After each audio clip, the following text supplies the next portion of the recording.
Good afternoon, Radha ma'am.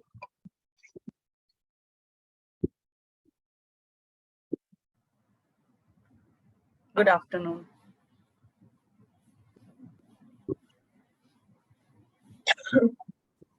I think Imani ma'am is coming in 2 minutes. I will just call her. Sorry, who are you? Hi, ma'am. Avantika. Sorry? Avantika, ma'am. Avantika. Avantika. Okay. Yeah. Because I can only see Madhuban books over here. Yeah, ma'am. Actually, I started the meeting, na, that's why.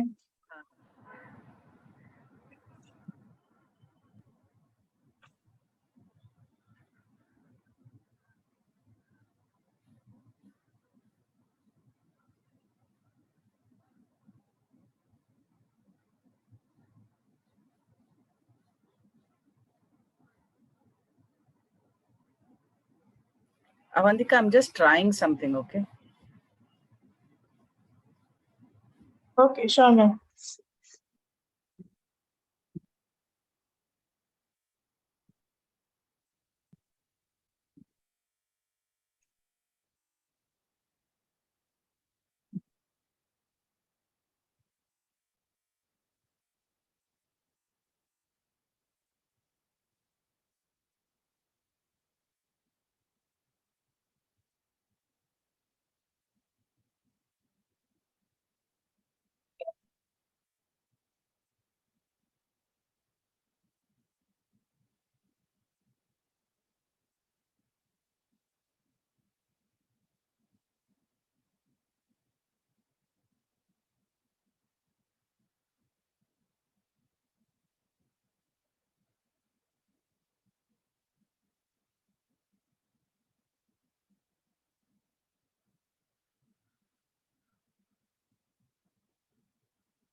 Good afternoon. Good evening to all those who are joining.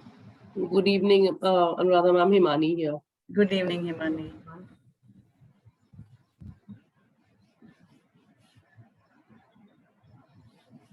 Hi, Simran, are you here? Good evening, ma'am. Ruhi this side. Hi, Ruhi ma'am. Good evening. How are you? I'm fine. Thank you so much.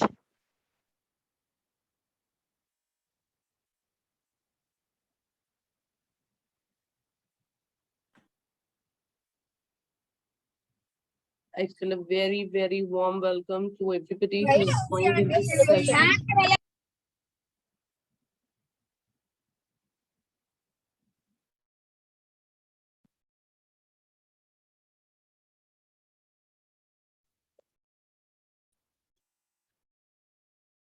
I'm sorry, I'm unable to turn on my camera. I'm not keeping well, so.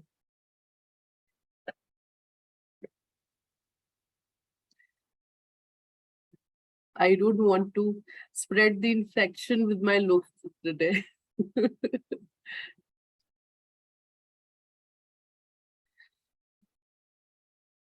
Good evening, Simran.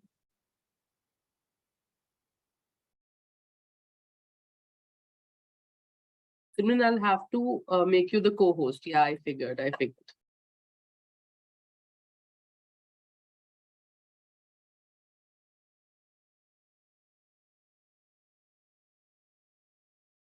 Just give me a second. Yeah, I guess now you can do it. Good evening, everyone. Good evening, Himani ma'am. I hope everyone is evening. keeping well, except Himani ma'am. I know. I hope you are too. Welcome, Ms. Anuradha. Good to see you. So we'll just begin after we are Another 3-4 minutes, I guess. another 3-4 minutes. We will begin. Simran is the co-host. May I request all the Madhuban team members who've joined in to please raise their hands so we can make them the co-hosts. All the Madhuban team members to please raise their hand. No, I've already. Everybody else, anyone else who's joined from the Madhuban team? Okay. All right, all right. A lot of teachers are not connected via audio. May I please request? I'm also putting in a message in the chat box. If anybody is one of your colleagues or friends, please help them connect via audio.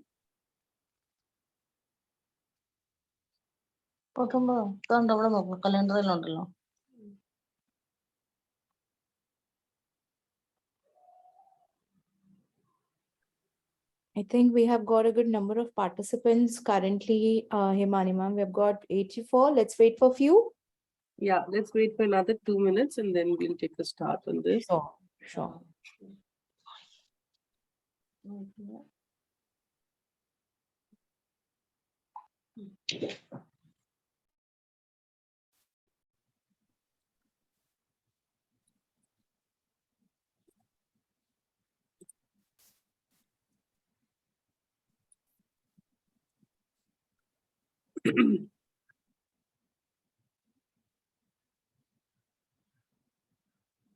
Simran, this is broadly a continuation of the session we did last time. Okay. On tension of tenses. So Okay. so focus will be again tension of the tenses. Sure. Actually, can I put my first slide so that will tell you what this is about? Sure, ma'am.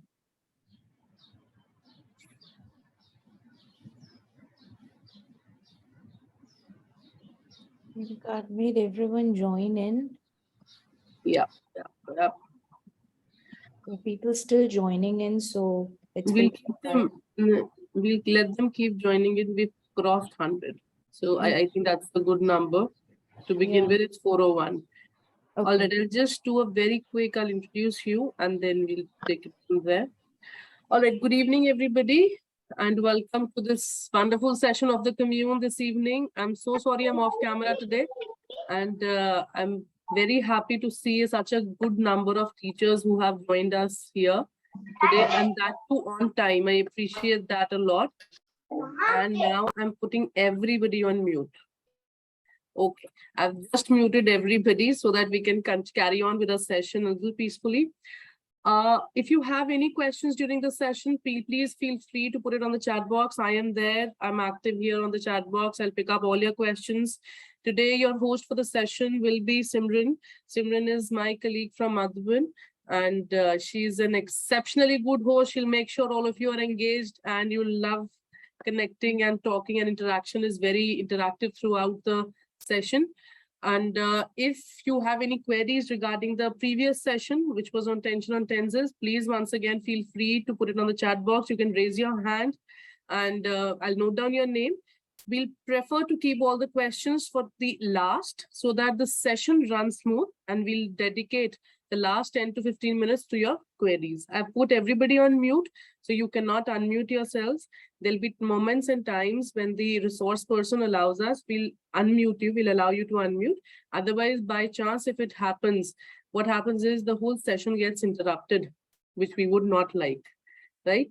So all the best, and over to you, Simran, from here. I'm here in support, Simran. Should you need anything, I'm just here, just call out, okay? Sure. Thank you, Himani ma'am, for that. Very good evening to everyone present here. I'm glad to see a good number of participants here. So we almost have 150 participants joined in. And a very warm welcome to Miss Anuradha Murthy. It is a pleasure, talking to you, in fact, today. It will be really pleasure to attend your session. I would like to introduce her. She is an absolute wonderful ELT author, a trainer, and an education consultant. She has been a great help as she has devoted a lot of time of hers, giving us a good series. Madhupan Educational Books. She has given a good series of English of ELT books. So thank you, Mrs. Anuradha Murthy. It's a pleasure having you here. And I hope we have a very smooth and fun session ahead. Thank you. I would really ask you to unmute, ma'am. That would help. Thank you. Yeah. Did you call? No, not Himani, ma'am. Anuradha, ma'am. Anuradha, ma'am, you are the co-host. You can unmute yourself, ma'am. Yes. Okay. Now the point is that if I start with the slideshow, I cannot view anybody. And I don't know, therefore, even whether mute and unmute and all that, I will not be able to do. So in case you are muting me or unmute, everything is left to you, okay? Right now, I have unmuted myself. But once I start with the slideshow, I cannot see anybody. And I really don't know what to do about that. I know something about grammar, but next to nothing about Zoom meetings. So please, excuse me for that. But I would like to concentrate on the grammar. So if there is any problem, please just let me know just tell me, okay? Because I will not be able to see anybody. Sure, Okay. no problem, ma'am. We are here to help And you out. as Himani, sorry? No problem. We are here to help you out for all your technical issues. It's okay. Yeah, thank you. Thank you. And as Himani had said, that, any questions that you have on the previous session and on this session, please feel free to ask. I'll give you last time. The problem is if you give a teacher a platform and mute everybody else, it becomes, it's very difficult to not succumb to the temptation of going on talking. And last time I did succumb to the temptation and use that full 1 hour. Today, I will try to stop a little before so that we have enough time to interact with everyone. I just, what I want, earlier Himani had said that, ma'am, can we make this tension of tenses part 2? And I had said, no, I think let me do something else in grammar. But then when I started working on what I wanted to do and how I would connect it with the previous session that I had with everybody, I realized that I'm again talking about tenses, right? So bear with me. I will be talking again about tenses because, I hope to take you through this journey of realization about how tenses affect many aspects, many concepts of the English grammar. And if our understanding as teachers, if our understanding of the tenses is not very clear, tenses, when I talk about tenses, I'm even talking about the verb in general. If we really do not understand what exactly is the verb, when it is a finite verb, when it is a non-finite verb, etc., etc., we will get into a lot of problems when we are teaching our children. So today, the last session that I had was more about how to teach the children how to teach the various children about tenses, and which would be the easiest way to do that. Today, I will be going a little more into detail. Probably my session today will be more useful to us as as learners of the subject of English rather than as teachers. So it would not be too much about teaching strategies so much as learning about the concepts. Okay. So if in case you already know what I'm talking about, again, please bear with me, look upon it as a revision session. Okay. After all, we are teachers, so we love revision, right? Okay, so now I am going to start with my slideshow. And as I said, I will be blind to everybody once I start with this. Right. So like I said, once I started with thinking about what I wanted to do, I just realized how important the verb is.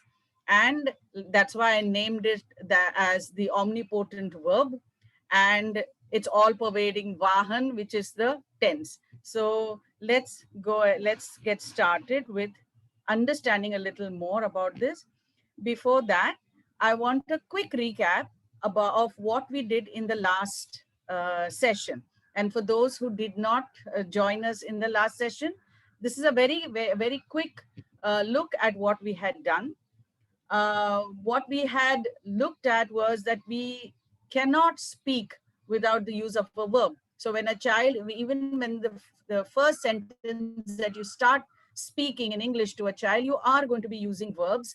And that when you're using a verb, you are not really conscious about which tense you're using, what is the spelling of the verb, etc., etc. You're just using it.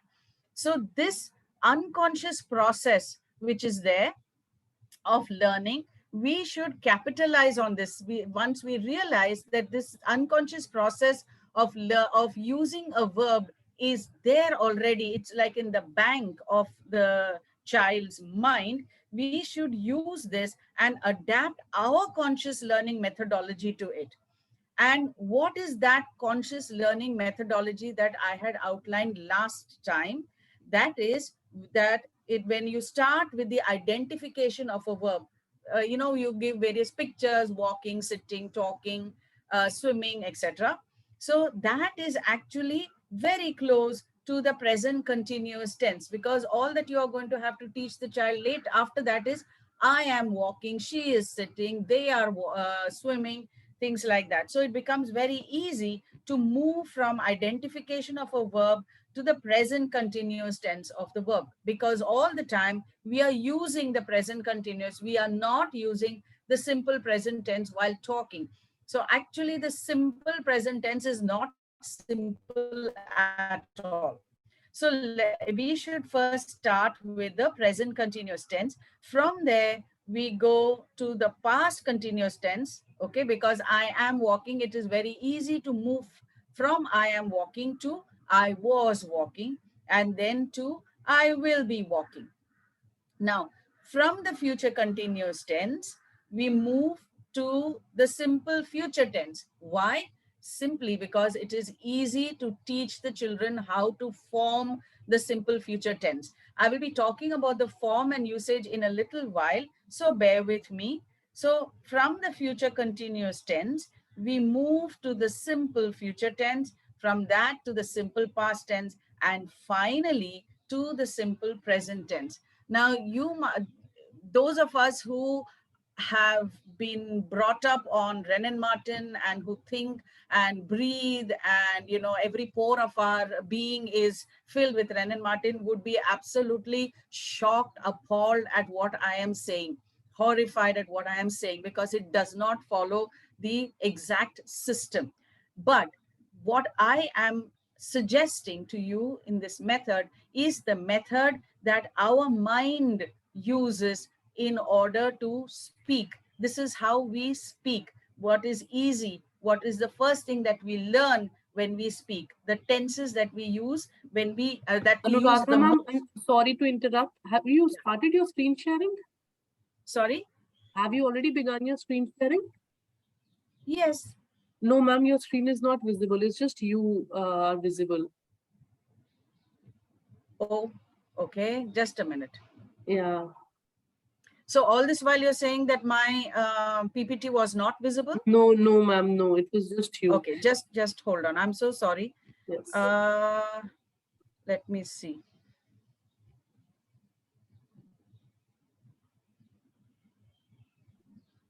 It's okay, teacher. It's okay. I am glad somebody put it on the chat box. It happens. Happens with all of us. We are Yes, able ma'am. to Now. see it now. Yeah. So, ma'am, if you could just walk through it once, very quickly once, or maybe just flip over the slides and give them 30 seconds to absorb it. Okay, how do I? Ma'am, slideshow from the beginning. You'll just click it from the beginning. Share this? Right at the topmost pane, ma'am, you'll see the first button that says from beginning. You can just click on it.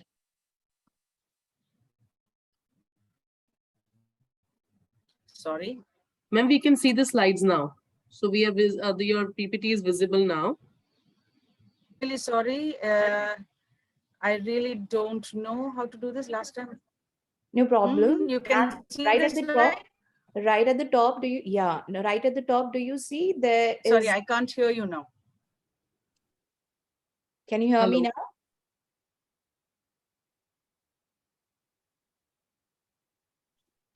I cannot hear you. All right, teachers, just give me a second.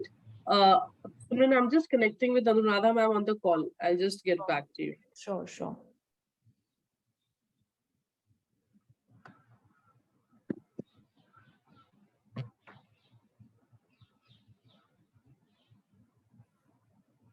Anuradha ma'am, Hello. if you want, you can share the presentation with me. I'll do a screen share. Else, I can see your yes. presentation. It is visible. If you'll just click on slideshow from the beginning, then we can see it in the slideshow mode. Yeah, from the beginning. Just click from the beginning on the top left corner. Yeah. Okay. Can you all see now? I can already see it. Yes, perfect, Yes, perfect, yeah, perfect. yes.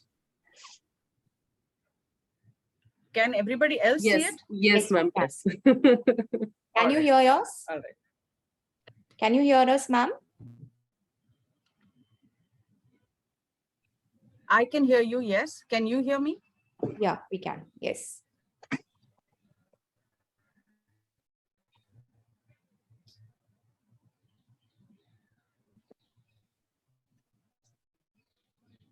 Can you hear me? Yes, ma'am. Yes.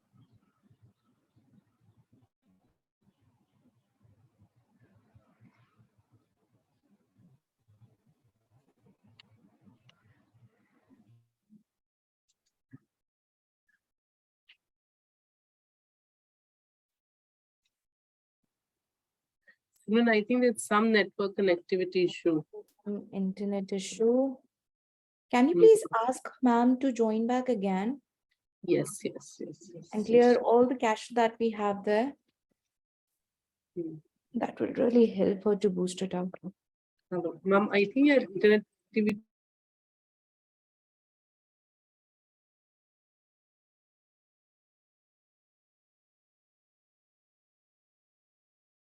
Teachers, just wait for a while. We'll just wait for ma'am to join back again.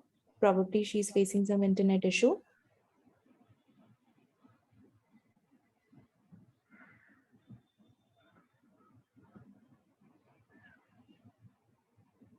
Okay. Am I audible to everybody? Yes, ma'am, you're audible to us. Okay. Now, please wish me luck when I'm trying to share the screen with you all. It's okay.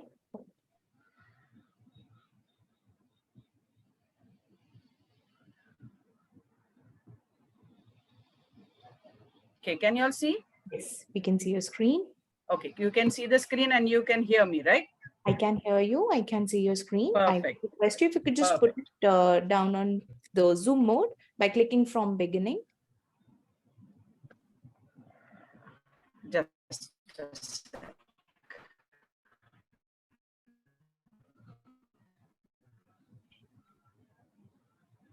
The left button at the Important work. Can you see that?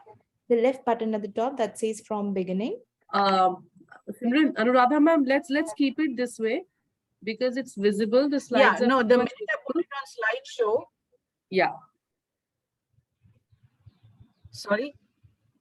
Let's keep it this way, No, ma'am. the point is that if I put it on slideshow, okay, fine. Is this fine with everybody? Yes, yes, ma'am. Right. Okay. So then, as I was telling you that I was going to do a very quick recap that we first begin with the identification of a verb. From that, I'm not going to put you through the whole reasoning behind it because I've given the reasoning.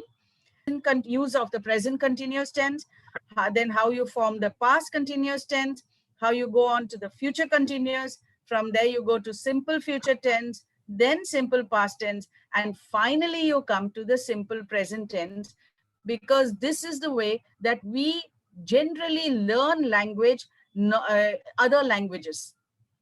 Okay, so the problem that we when the problem that we face with English is that we somehow treat it with as if it's some great god or something like that, and it has we have to approach it in a different way. But actually it is just a language, and just as you absorbed Hindi or Marathi or Gujarati or whatever language, Bengali, whatever it is that you learned, if we were to learn English in the same way, then it would be a much easier process. Um, as far as the way, what we have to teach in each of the classes, I had just given you this, that in grades 1, 2, and 3, you go on to simple and continuous tense and only stop at that.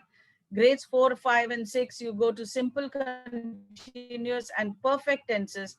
Grade 7 upwards, you can do all the tenses. Now, in the last session, one of the teachers had asked me that, ma'am, is it really necessary to teach the perfect continuous tenses? And I had given my personal view that you don't need to learn that at all, because we use the perfect continuous tense very, very rarely. How many times do you say, I have been studying in this school, this is this, or I will have been studying in this school for 10 years or whatever, right? By the time you finish the sentence, your audience has walked off by the time, because tense itself takes you so long to articulate, right? So there is no need to do the perfect continuous tenses. However, because we have been doing this all these years, people react with horror if we say there is no need to do it. Hopefully, somewhere down the line in the future, people will realize that it really is not needed in our day-to-day conversation. It is needed. It's not that it is not needed at all. But if we look upon our role as people who are giving our children the tools to communicate effectively, and that's it, up to the 10th standard, we are not making them Shakespeare's in the language. That is for the colleges to do. So we look upon our duty as limited. If we are looking upon our duty as English teachers as that, then there is really no need to do the perfect continuous tense. Okay, then I had gone on to talking about the teaching of the verb in two steps. One is the form and then the usage. What do I mean by the form? How do you make the form? That is, you add ed, then in some where it is sit, you make it sat. Where you say pull, you just write ed. In some cases, you add the consonant and then you add ed. All these kind of things. That is for past tense. For present continuous tense, you say is going, am going, are going, etc. So, and over there, when this looking at the form, and you are talking about the form in the whole primary section, that is 1 to 4, even to the beginning of the 5th standard. Don't go beyond the form. Don't go too much into the usage. So when this is being taught, then you could use questions like give the present continuous tense of. For example, the teacher is teaching the children, replace the underlined words with the past continuous tense. But when you go on to the usage of it, how you use the verb in a sentence, at that time, do not give sentences without a context. You must give a context, because then it becomes very natural for the child to know what is to be written. Like, you don't need to be a great expert in English to be able to fill this. I entered the class slowly. The children were sitting quietly. Suddenly, Kiran said, "Good morning, teacher." Then all the children began to laugh. Why do you think I love teaching this class? It's very simple, because it talks about a day-to-day occurrence, something that is very common to all of us and the students. So when you take a situation that the child is familiar with, and then remove the verbs over there and ask the child to fill in the correct tenses, you will find that they are doing extremely well. Now, this was as far as the recap. Before I go further, Himani, I would like you to just unmute the teachers and let me know if anyone had any questions with regard to the previous session. I could take just 2 or 3 questions and then I can go ahead. So ma'am, may I unmute everybody? Yeah. And or maybe you can choose who is to So two ask. people raised their hands. One was Anumol Kuncheria and one was with the name of Okay. 1 plus not C2. If you would like me to unmute you now, could you please raise your hand once again? I'll quickly unmute you. Or if anybody else would also like to ask a question, you could, rather than me unmuting everybody, if you could just raise your hand, I'll quickly unmute you. Yes. Yeah, Yamini, ma'am. Ma'am, you can unmute yourself. Yes. Good evening, everyone. Ma'am, I would just like to ask one question, especially for the primary, since you said we talk about the usage, and so can we teach even in the primary that verb also is a state of possession, is a state of being, or verbs also can be used to show possession? Right. Because so somehow I don't get. No, ma'am, somehow am I audible, ma'am? Am I Yeah, audible? no, in between you, I couldn't hear some parts of your question. Yamini ma'am, you're audible. I think we're just not able to understand the question properly. If you could just Okay. rephrase it. Yeah. I'll rephrase it. Normally, we say verbs are used as action words. But what I would like to know is if Right. in the primary section, that is grades 1 to grade 5, we can also tell Right. them that a verb is also used to show possession. Okay, I have a black dress. Correct. Absolutely. Or I You're own a car. use of, Or I can correct. also use You a verb must. to That show is shape. also one of the, because that is a verb, right? Yes, but somehow the children do not relate when they come to the 6th and 7th standard. Okay, they are unable to relate that verbs are also used to show possession Okay. If or the a state children of being. don't relate to it as a, okay, because your voice has been breaking a bit, maybe there is something wrong with my connection. But what I have understood is that you are asking whether verbs like to be, to have, Yes. we should teach them also as verbs to the children, right? Yes, Yes, you ma'am. should. And Absolutely. you are, Because I understood that the parent, just a minute. I think what you said, that students are not able to understand to have as a verb because it's not doing anything, right? Because we are always talking about verbs as action words, if I have right, understood your question, right? right, So ma'am. why And don't you, yeah, just a minute, ma'am. Why yeah, don't you enact the verb to have in the class, as in, if the child has a pencil in her hand, okay? So you can ask, what do you have in your hand? The child says, I have a pencil in my hand. Okay, then you can take it. What do you have in your hand? I have nothing in my hand. Who has the pencil? You have the pencil in your hand. Okay, so you can enact it that this, now I am having it. You had it, I am having it.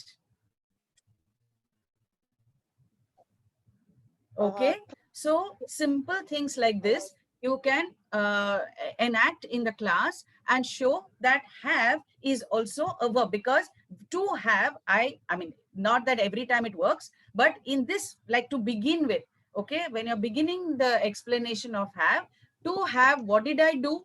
I took it from you and now I have it. Okay, I am having it. When I put it down, I don't have it. So there is some action happening in order for that word have to be there. thank you so much, ma'am. Thank you so much. So I could do the same thing for to be also. Yes, I am happy.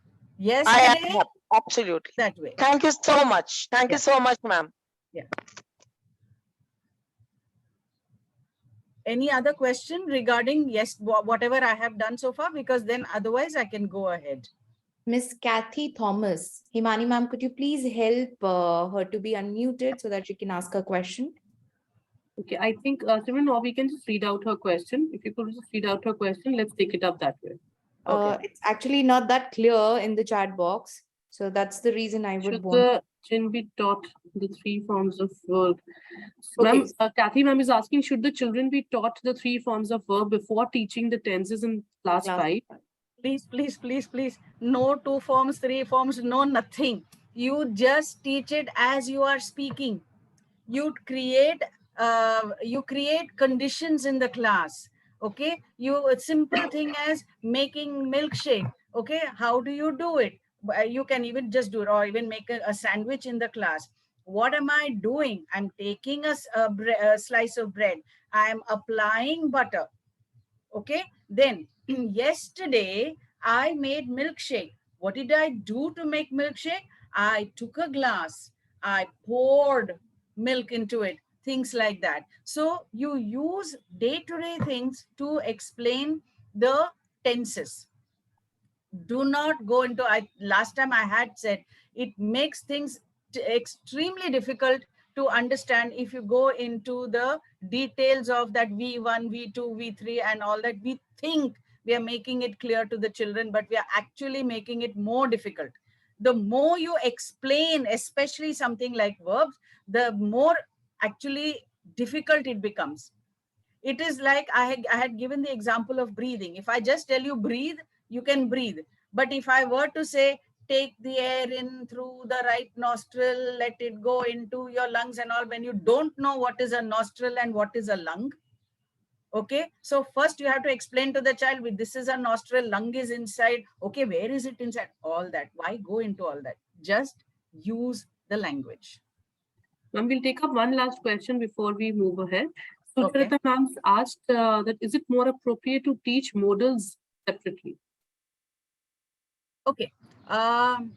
You can use, of course, you you should use, I mean, you should teach modals because you're using modals in the class, right?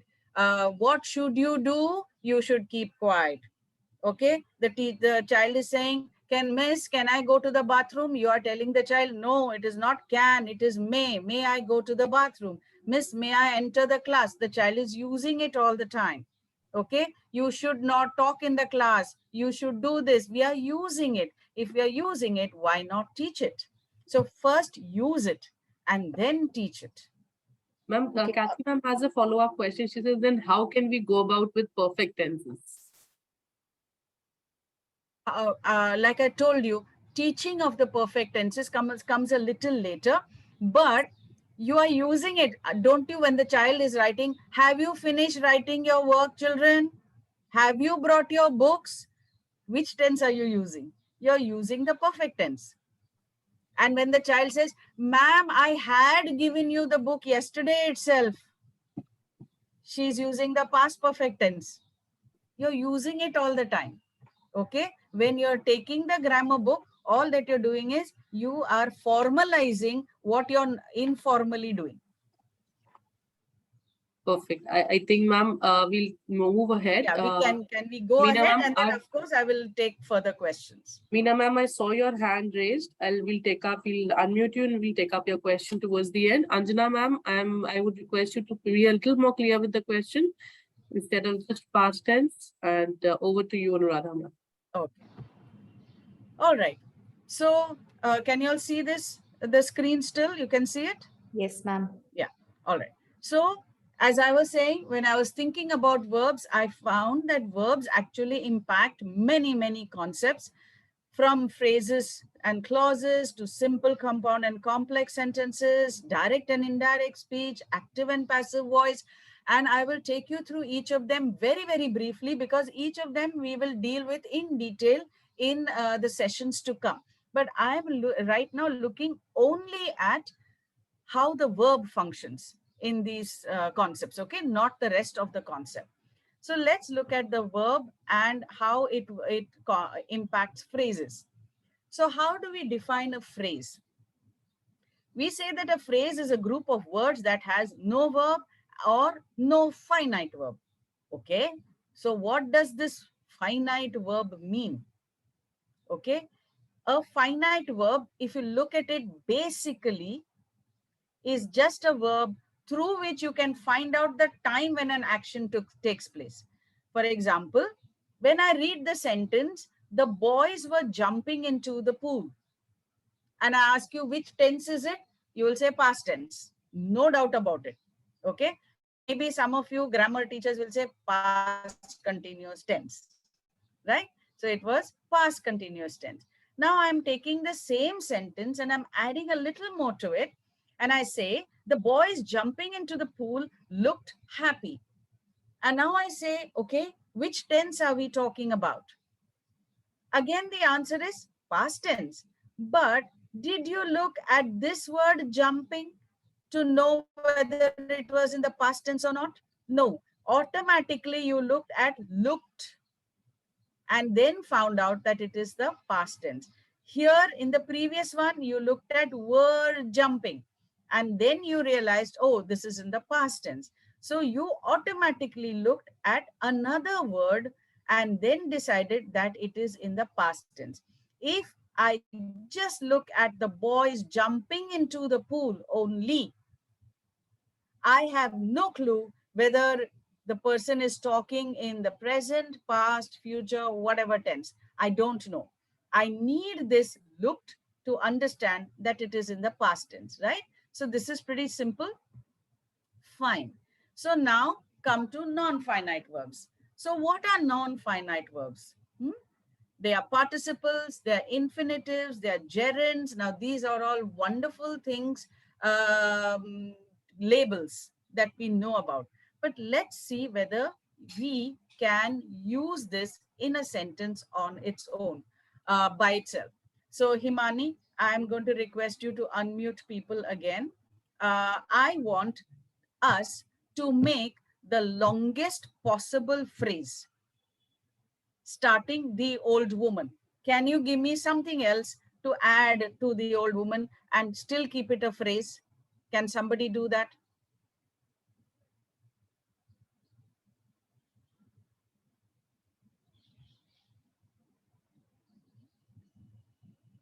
Okay, I'll help you with one. The old woman with or wearing a yellow sari. Now come on. Can you give me something more? Teachers, you can simply write down in the chat whosoever wish to answer so that we can unmute you.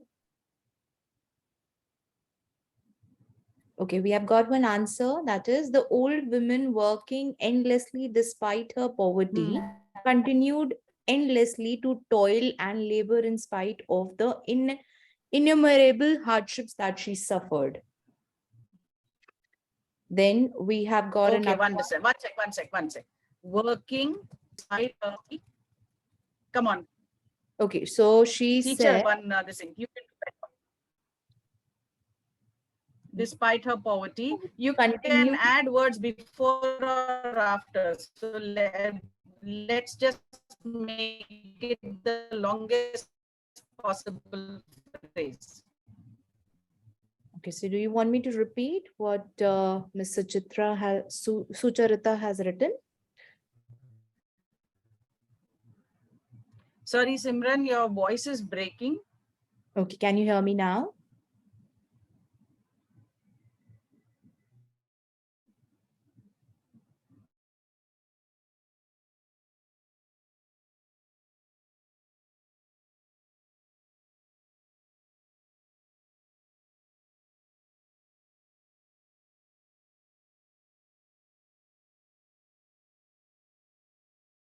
Himani ma'am, can you hear me?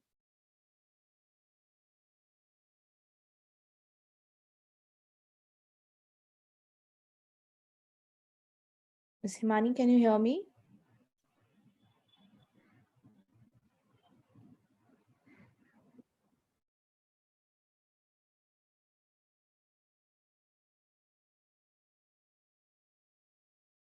So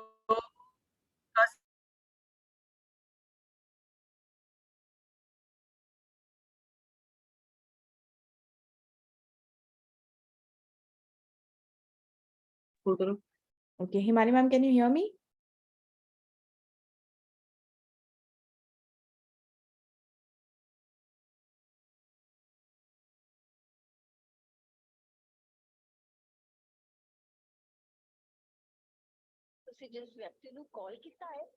Okay, I think there's some internet issue. If you all can hear me, but there's a Hi, problem with, Simran.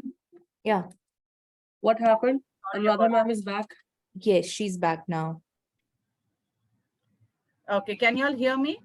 Yes, we Yes, can yes, hear you now, ma'am. Okay. So as I was saying, I was just apologizing for the internet connection. It has been a very, very rainy day in Mumbai, and therefore probably that is what is impacting. But let me just quickly just give you just a few words more, like I had. I'll read it out for another teacher. Her name is Yamini. And she has said the old woman with long hair wearing a yellow jacket. Okay, with long hair. Just a minute. With long hair. Hmm. And then Wearing a yellow jacket. wearing a yellow jacket. Standing at the crossroad. Standing at the crossroad. Was selling some peanuts. No, was selling, it stops being a phrase. So I'll pick up another one. Miss Ekta Pandey, she said the old woman with curly hair. Okay, 1 minute.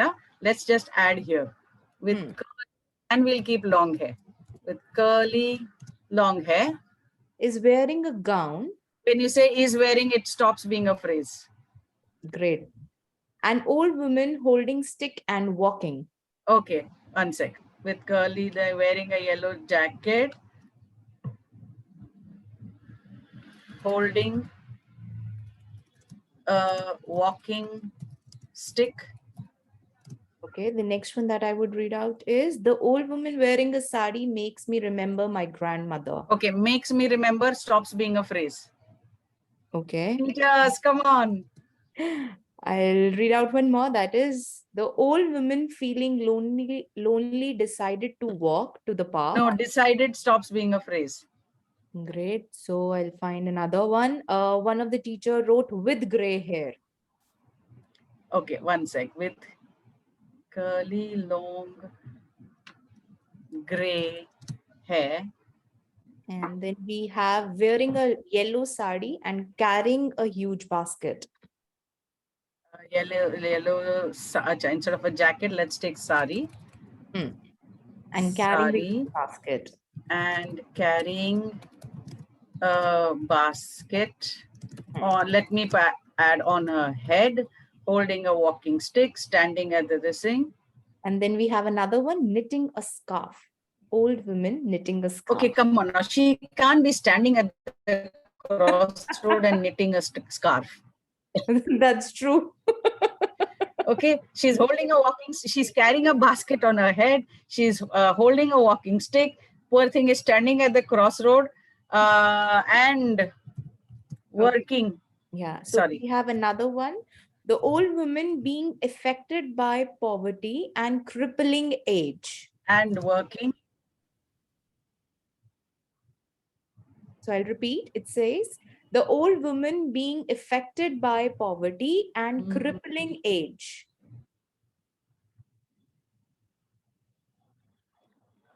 Working this thing despite her poverty and crippling age. Okay, fine. Now, if you look at all this, there's not a single finite verb over here. The old woman with curly long hair, wearing a yellow sari and carrying a basket on her head, holding a walking stick, standing at the crossroad and working endlessly despite her poverty and crippling age is my neighbor. Okay. Okay, so this part makes this a sentence. The whole thing before that is just a phrase. Try this in the class. The children will really enjoy making longer and longer and longer. But you have to be careful to see that you are not making it into a sentence or you're not making it into a clause. The point that we are doing over here is we are seeing how participles are being used in this long sequence of words, and still it remains a phrase. Okay. Now, once we have understood what exactly is a finite and non-finite verb, we will understand exactly the difference between a phrase and a clause. Once you find that out, you will know what to do about a simple sentence. Okay, because I saw the boy. What is a simple sentence? It has one finite verb. I saw the boys. Saw is a finite because it tells us it is the past tense. I saw the boys jumping into the pool. Okay, saw is still, you'll still look at the word saw to make it, to see that it is in the past tense. I saw the boys jumping into the pool to learn swimming. Now, if you look at what I have done in this sentence, the word jumping is the participle, present participle, to learn is the infinitive, and swimming is your gerund. So I'm using all this, but I have still used only one finite verb. Okay. So again, simple sentence is not simple at all. Now let's look at how to make a compound sentence. I'm still talking about the importance of the verb. I'm not looking at anything else. Okay. We will come back to simple, compound, and complex and all later on. Okay.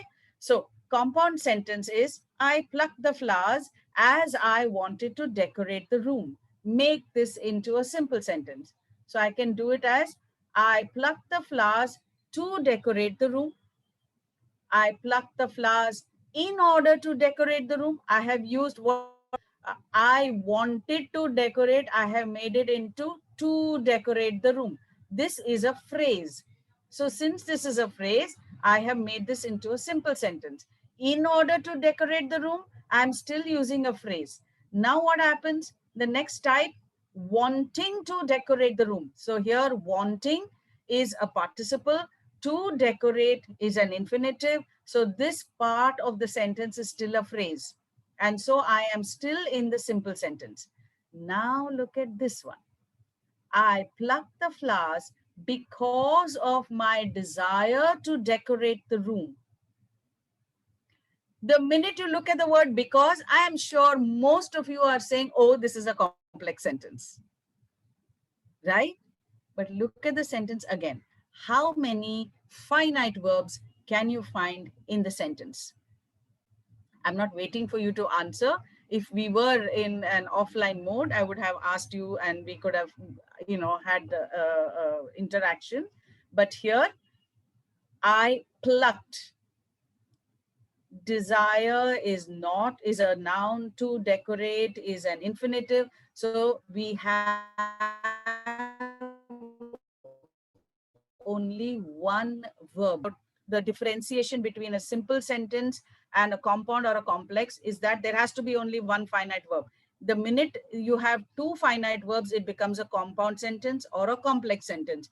Therefore, a complex sentence has to have two finite verbs first to make it a complex sentence. Just the word because does not make it a complex sentence. Okay. So I plucked the flowers because of my desire to decorate the room. This is what I was talking about.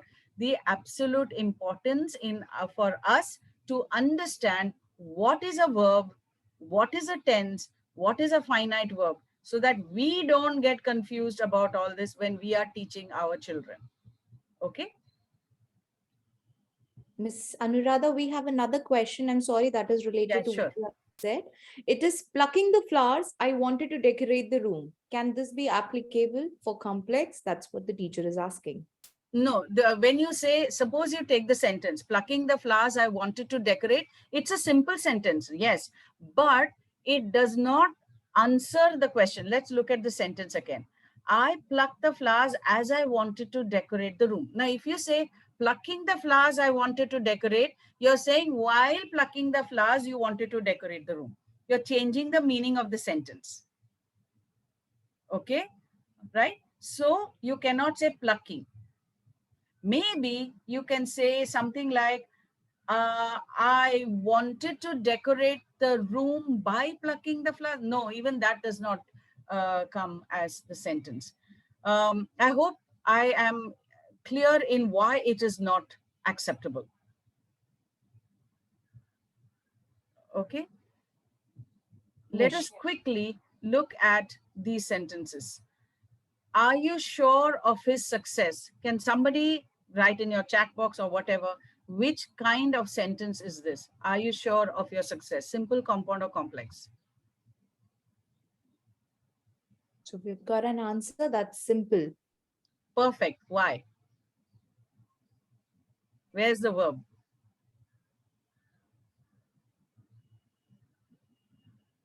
Simple, finite verbs. Where is the verb? It is, you're absolutely right. This is a simple sentence, but a simple sentence has to have a, huh? Are. Perfect. Are you sure of his success? So there is only one verb. It is a simple sentence. How will you make it, how will you increase the number of verbs in the sentence? Let me put it, how will you make it a complex sentence? So teachers, come on, we're waiting for your response. Are you sure that he succeeded? That he will succeed. Okay. All right. Now what about the next one? Tell me the truth. Simple. Okay. Add one more finite without changing the meaning. Tell is the verb that they say.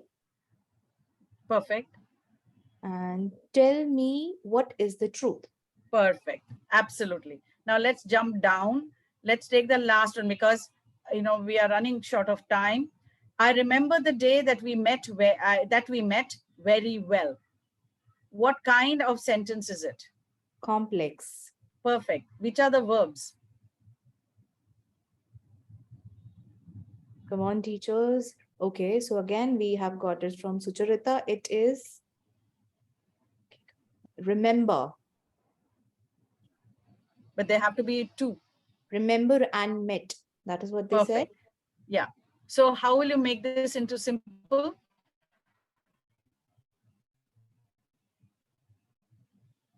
Good rain of answers, I must say. A lot of scrolling I have to do. Okay. Could you please help me? Okay, yeah. I remember our meeting. That is what they have written. I remember the day we met. I remember the day we met. You are not doing anything. Okay, so we have, I remember meeting you that day. That the day we met is memorable. I remember our first meeting. It would.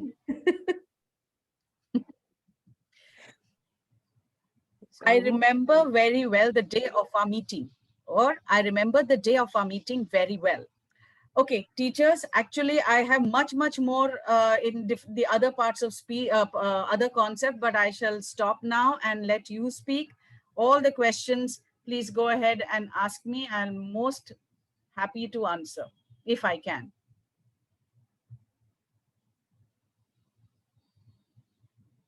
Teachers, please drop down your queries right there in the chat box.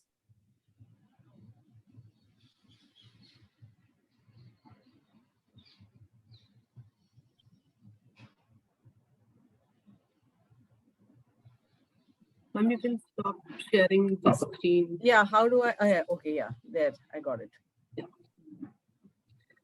Yeah, teachers, let's have our questions.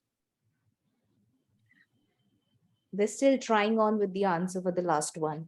I know. The excitement with Anuradha ma'am's session is that everybody has to participate. Great. So they are very happy, ma'am. Archana Dikshit, ma'am, could you please elaborate on your question that says perfect participle? What do you want to know about that? Meena Makhija ma'am had raised her hand. So ma'am, if you have a question, you can unmute. Ma'am, good evening, ma'am. Actually, I did not have any question, but I wanted to interrupt in between that. Yes, giving the live examples in the class would help more to understand the tense. Okay, so you were saying that you agree with me. Yeah, yeah. Giving Okay. their live examples around the children among themselves. Yeah. Will make the understanding more clear. Correct. Rather Yeah, than thank going you. with the book and bookish language. Absolutely, absolutely. Because we are dealing with the language which we know, we used to talk to each other, right? Yes, and they understand better what is going on in the class. Correct. Anuradha, Thank you. ma'am, we have a question that says complex sentences have a connector or a few connectors. Is that so? Yes, there are connectors, and it is okay. Like I said, I will do the complex sentences in detail later.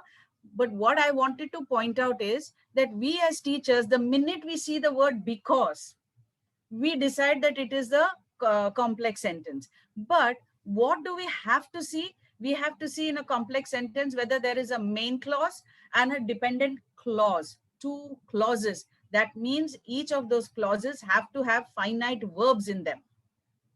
Okay, so since they have to have finite verbs, there has to be more than one finite verb in the sentence. My focus was on the finite verb, not on the dependency or the main clause and the dependent clause. Shooting another one. How to teach participle, verbal and adjectival? How to teach participle and then what? Verbal and adjectival. That's what she has written. Okay, so That was my question, ma'am. That was my question. Yeah, mini ma'ams. Yes. Because very often the burning door fell on me. What kind of door? Burning. So it Right. becomes an adjectival participle. Right. But why are you worried about it being a adjectival and this and that? No, ma'am. The question, unfortunately, the question does arise when the children ask these questions. The students have asked me.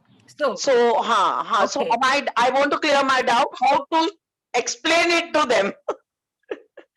I normally use Great. the words like what I'm so happy that you're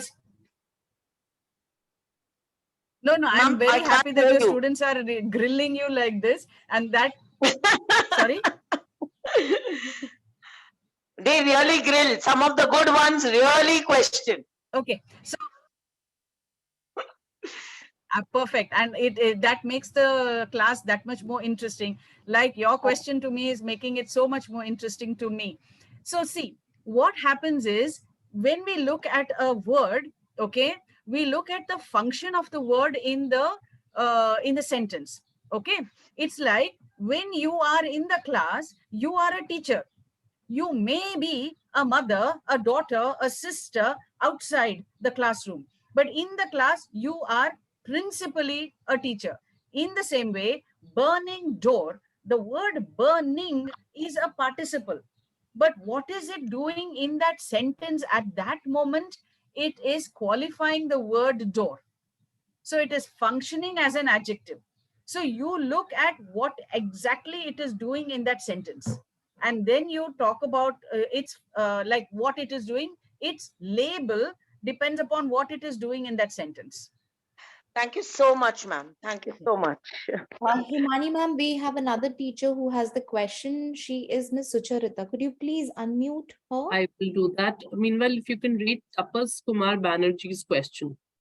Okay, I am just scrolling down. There's a good rain of question, as I said. I know.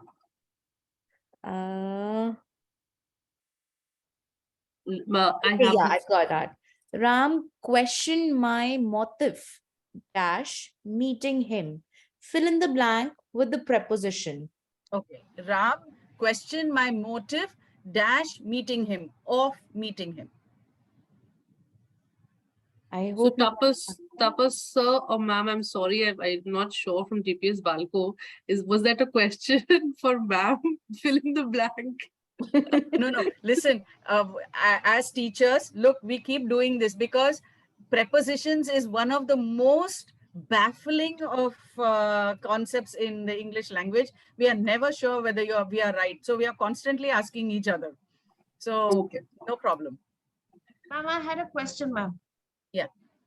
Ma'am, what I was saying is that while teaching complex sentences and compound sentences, I insist that the children study the conjunction chapter first, because Yes. compound sentences carry a coordinating conjunction in most cases, and complex sentences carry a subordinating conjunction.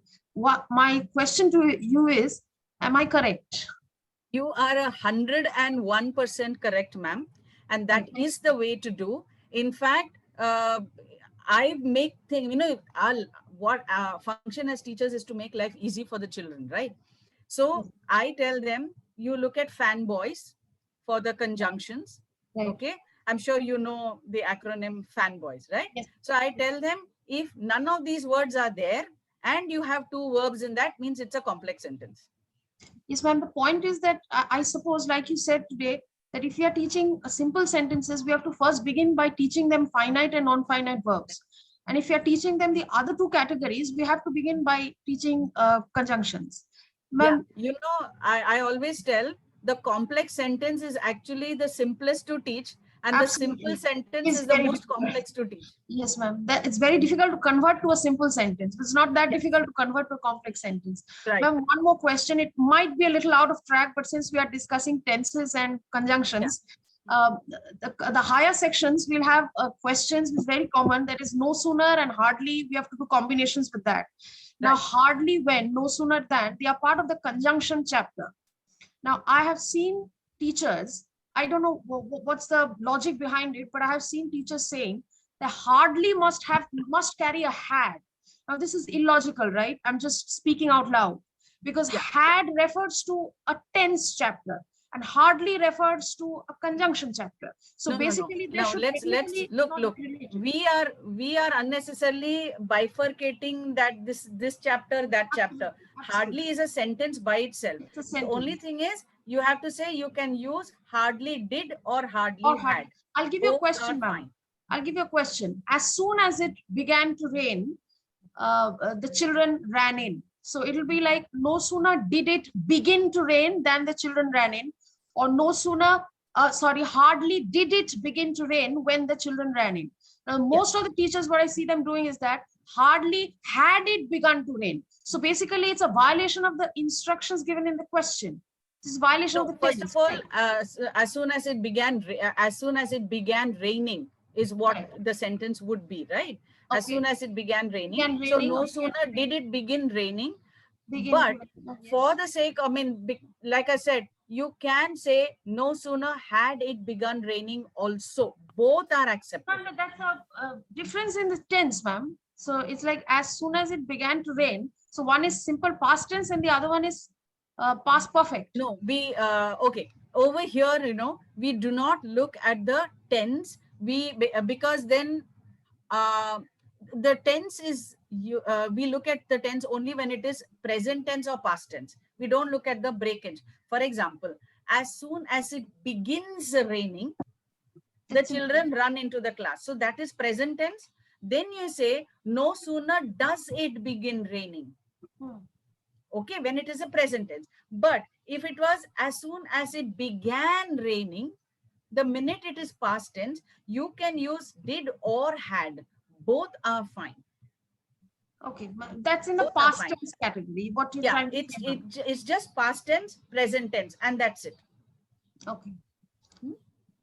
Lissy ma'am, could you please unmute yourself? Lissy ma'am had raised her hand twice. I'm giving you the option. Lissy Biju ma'am, could you please unmute? Meanwhile, we have a question from Kathy ma'am. She's asking, could you tell us when to use since and when to use for? So I will do all this in another session, but in a very, very short, very simple way that you can do is, since is a particular time, like since 1945 or since 1947, India has been independent. But when you say that India has been independent for 75 years, okay, or for a long time. So when you are saying from a particular point, then you use since. But when you are saying how long it was, then you use for. This is a very short, a very simple way to do it. But like I said, we will deal with it in another session. We have a lot of hands raised, ma'am, again. Yamini, ma'am, another question from you. Yes, ma'am. Ma'am, Yes. I have a little bit of confusion. You sit on a chair or you sit in a chair? My sit- logic that I use is when the chair has arms, you sit in. Yes. But suppose you're sitting on a sofa which does not have an armrest, then you use on. Right. I hope I am right.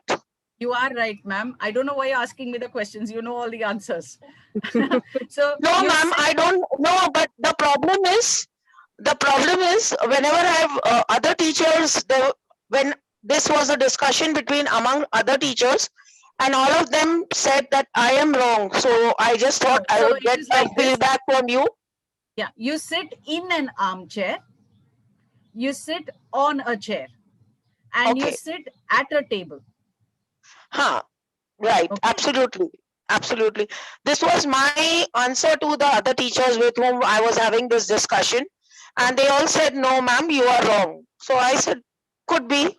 I could be. Yeah, So I just thought I would take an opinion. sure.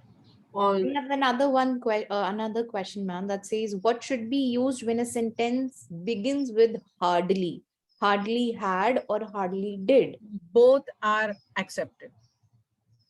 I hope that's clear to you, Miss Christine, ma'am. Christina, ma'am. Okay. So I'm seeing this thing, sit in a sofa or on a sofa, like Yamini ma'am had just told. It depends upon whether the sofa has arms. So the child can say, my sofa has arms, ma'am. How can you this thing? So you take both as correct. When you are just giving, if you see, again, as a teacher, if you have just said, I am sitting dash a sofa, and the child writes in a sofa, you can't give it wrong because you have not specified whether the sofa has got arms or doesn't have arms, right? So there's another English one. is a funny language. Yes. We have another one. In a place or on a place? At a place. It's at a place. Okay. Prepositions can drive you nuts. I have another question. So will prepositions be the next topic of discussion for the community? So the thing with prepositions is, if you ask me the logic, I don't know. I can only tell you like this: when you use this, this is the way it is to be used. So you have to come with questions to me, because preposition, there is no logic. I can just say this is, because many times children say, but why? I honestly have no answer, but why? Except please ask the English people why. Okay. In summer holidays or during summer holidays? During the summer vacation or summer holidays, because it's a long duration. So now we Requesting have a session for prepositions. How many teachers would like a session on prepositions? Quickly raise your hand with a show of hands.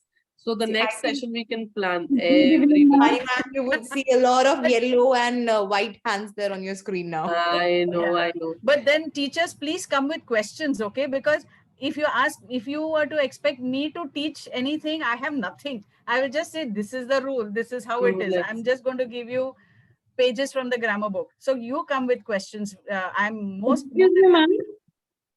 Yes, In the Swati, class, Yes, Swati. in the class, good evening, ma'am. In the class, we are saying to students that sit in a place or sit on a place. What exactly? No. Over there, you are saying you have to say sit in your place. Because the place that is, so you are sitting in the place. It is defined. The child is sitting in the place, but you're sitting on the bench. Yeah. You're not sitting in the bench. Understood? The place is like a, it's a, how do I say? Like, how you have, we shall meet in school and we shall meet at school. In school means that you're in the school and then you're meeting her. When you're meeting at school, that means you're outside, just outside the school, and you're meeting. So you sit on the bench, but you're sitting in your place. Okay. And one more question, madam. The nest is in the tree or the nest is on the tree? On the tree. On the tree? Yeah.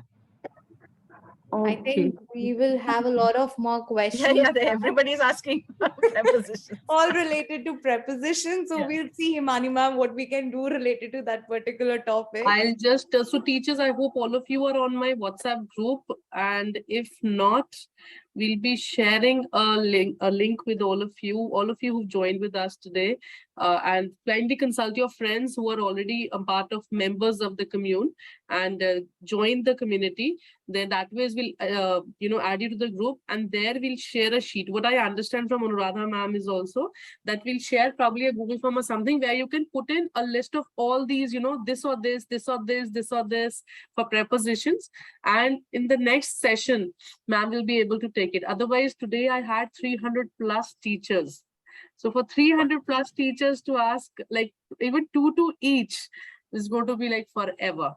And if you have any doubts or if you want to understand about the group, the commune, I'm sharing the WhatsApp number. You can send your WhatsApp there and your query will be answered, or you'll be connected on the group. So I'm just putting it on the chat box right now. Attendance is automatic.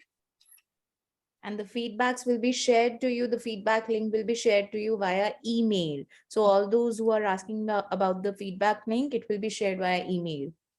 And yeah, please do give me your feedback, because I would really like to know whether you find my sessions useful or not, and how I can make it more useful to you all. Right. So I So think, yeah, if you can just also read out the number once I've just written it on the chat box. So for those who, there's a lot of messages. okay, so I'll read out the number, that is 7827. Teachers, you can just write it down somewhere. It is 7827 801 827. I'll repeat it. 7827 801827. That's where you can just ping up your numbers and you can just be a part of the group and get updates all about the commune and the webinars that we conduct. Perfect. Right. So we'll take leave now. It was pleasure having you all. Thank you so much, Anuradha ma'am. I hope you're here. I can see you now. Yeah, Yeah, I can see you. Yeah. Thank you. Thank you. Pleasure is all ours to have you here today. Thank you so much. It was really very informative. We all learned a lot of things. And yes, we have just brought a lot of questions to you as well. So thank you so very much. We'll be waiting for another session ahead. Thank you all the participants to be here, for having such a beautiful, for being such a beautiful audience though. It was a very good participation from all your side. Thank you so very much. Join the link via the number that we are sharing with you, that we have shared with you, and you'll be getting your feedback links via mail. And yes, so let's wait ahead for another webinar to meet Miss Anuradha later. Thank you so much, ma'am. Thank you. Thank you. Thank you. Thank you, Anuradha ma'am. It's always a pleasure having you on board. And every time I see we have Anuradha ma'am, we cross 300 like in the span of 10 minutes. So I'm sure a common feedback for everybody. Thank you. Thank you Even so still, much. we have a lot of things going on there in the chat. Good number. Thank you, Anuradha ma'am. Thank you, people. Thank you so much. You can just drop down your emails if you think that we don't have it, but we have already taken up your attendance. That's the only reason that you have got the links. Do join Commune and keep yourself updated about the Commune webinars. Thank you. Take care. Bye.